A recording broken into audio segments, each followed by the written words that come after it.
The EFF says it will be heading to court over the South African Reserve Bank's report on Phala Phala.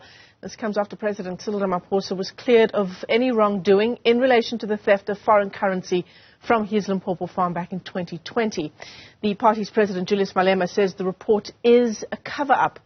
He addressed a media briefing yesterday that dealt with a whole range of issues, including announcing that the party has fired 210 of its members due to their failure to procure buses for the EFF's 10th birthday celebrations last month.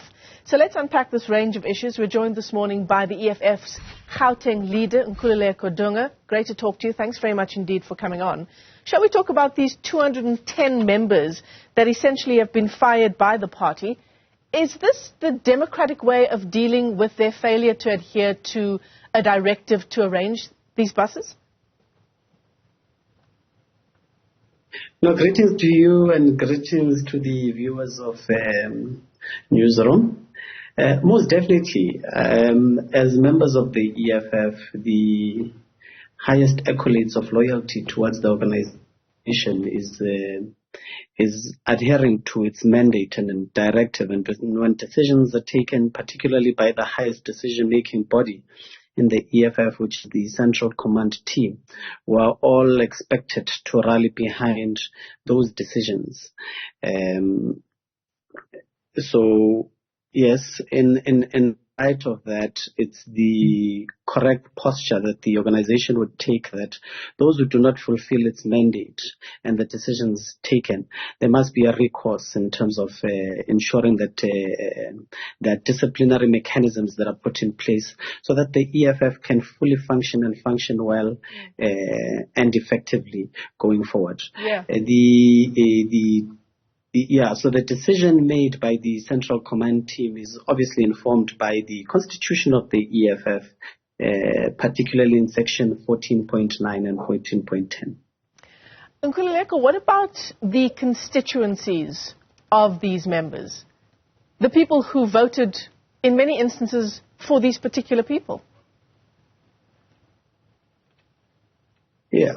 The people of South Africa vote for the economic freedom fighters. That's the first and foremost perspective on it, you know. And how you look at that, you look at the composition as well of public representatives in the EFF, particularly of municipalities, where majority of our public representatives that find expression in the districts and local municipalities as well as metros are significantly proportional based. It's proportional representatives as opposed to ward councillors. So these are constituencies of the economic freedom fighters. And we work in accordance obviously to the IEC list composition of the formulation of a PR list and the submission thereof. Those are positions of the economic freedom fighters and those are voters of the EFF as opposed to the individual. It's a drastic step to take, right? 210 officials from the EFF just months before a major election. Definitely. It's accountability at its best. There's no any other organization in South Africa or anywhere else in the world that will give you the mechanisms of holding people to account for their lack of performance. And this is a lack of performance from the side of the public representatives. And it's a decision that was well thought of by the Central Command team of the EFF, especially when we go towards elections. I mean, if public representatives cannot adhere to a basic decision of ensuring that we actually mobilize constituencies towards the economic freedom fighters, which is actually what they also failed to do. Addressing your earlier question of saying that these are also constituencies, what about their constituencies? They failed to even to show us that they had those constituencies by ensuring that they mobilized them to go towards the FNB stadium. But also secondly, as well as we engage in elections, we'll always have this view of the assumption that we have 210 public representatives of the EFF, which are meant to beef up the campaign of the economic freedom fighters. But in actual fact, we do not have those public representatives who would, in their mind, want to ensure that there's a greater reflection of the economic freedom fighters by actually participating and adhering to its decisions, and would rather not have them being a part of us than to actually have an assumption that we've got a fully fledged army of a battalion that can actually engage in war, when we're actually much more fewer than that. There are many other fighters who can assume the responsibility and the roles that they've undermined while occupying, so that we actually beef up our councils and caucuses, as well as the machinery of the EFF as we head towards 2024 victory. Yeah, with people who are driven and have the same mindset going into such important periods of time. I want to talk to you about the next steps insofar as taking the Reserve Bank's Phala Phala report on review. But before we get there, some developing news in our headlines around Zimbabwe and the outcomes of the election there. Julius Malema, the leader of the EFF, in the run-up to these elections, I think it was back in July, urging Zimbabweans who are in South Africa to take the trip home, even saying that he'd go as far as to organize transportation for them to do that and to go and vote in these elections. SADC has come out strongly insofar as the election results are concerned, saying that regional and international norms were not adhered to insofar as free and fair elections. What's the EFF stance on the election outcomes?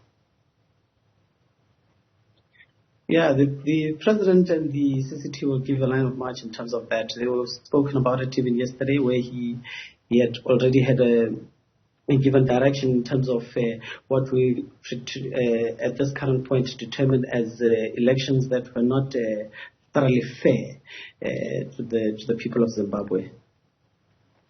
And on the issue closer to home, on Phala Phala, the next steps, according to Julius Malema, is to take this Reserve Bank report on Phala Phala on judicial review.